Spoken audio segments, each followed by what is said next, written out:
What's up, YouTube land? The one and only Antman816 finally doing a video series I wanted to do for the longest time, and that is the Antman816 Unofficial Guide to Yu-Gi-Oh! So, in this video is just going to be the plain introduction. So if you haven't played in a while, I'm just going to refresh some of the rules, and then we'll continue to progress at the new added game mechanics in the videos ahead.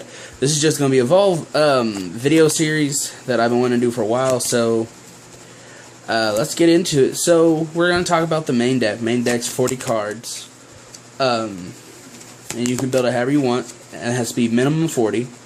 And you typically use monster, spell, trap cards.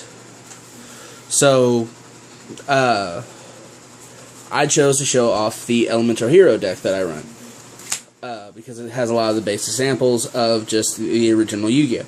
Now, I do not have rituals, but those are simple. You just follow the instructions of the card.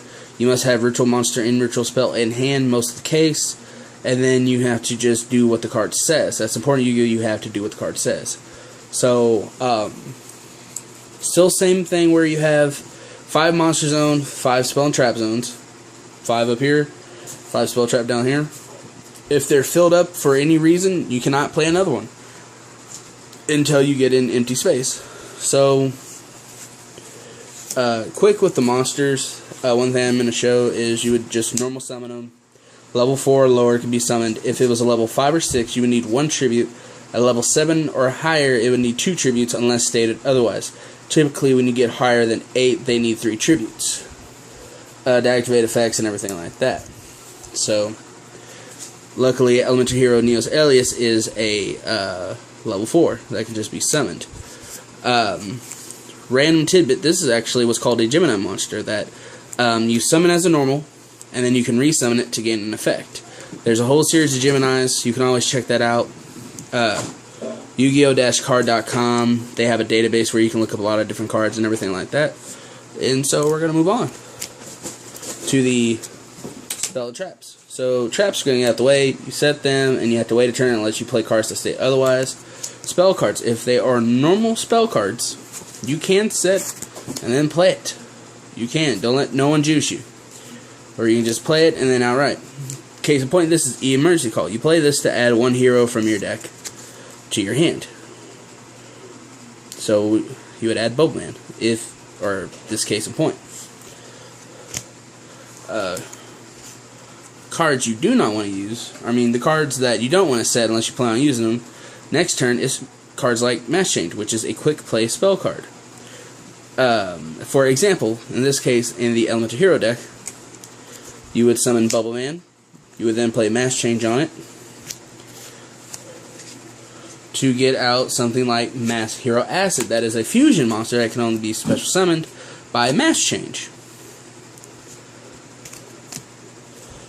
Isn't that so pretty? And then, of course, it would have an effect that would go off. Now, is going into special summoning, you have your standard spell way of special summoning, like a hero lives. This card states you pay half your life points when you control no face-up monster, special summon 1 level 4 lower elemental hero from your deck. So there you go. After paying half your life points, you get that.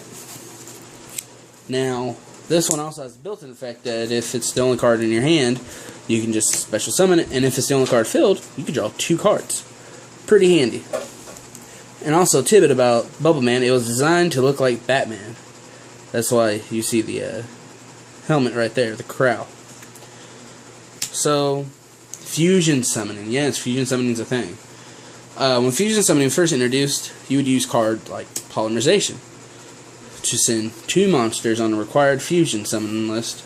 Today's example will be Elemental Hero Absolute Zero, where you would send 1 hero monster, 1 water monster. So the hero would be Elemental Hero Neo's Alias, and the water monster would be Elemental Hero Bobaman. You would then send them to the graveyard to summon this. Now, for the particular hero deck, there's also cards like Miracle Fusion, where if these 2 monsters are in the graveyard, then they would be banished from the graveyard, and then you can still summon this, or in fact, you can summon the legendary, the all-powerful Elemental Hero, the Shining. In fact, doing the combo of polying with them 2 in hand and then playing Miracle Fusion, you could have this on field. obviously the polarization would go to the graveyard. So this video is already long enough, so I'm going to leave it at that. That is your standard intro into Yu-Gi-Oh! There's a lot more to explain mechanics, but since I'm trying to keep these videos relatively short, that's all for today. Please check out the next game mechanics I will be introducing. Not introducing, but be showcasing, which will be Synchro, Exceed, and then Pendulum. So, stay tuned. I will not just be doing the hero deck, I will be doing different decks for different things. So anyway guys, this is one only Antman816. There's always a movie to make. Until next time, later YouTube.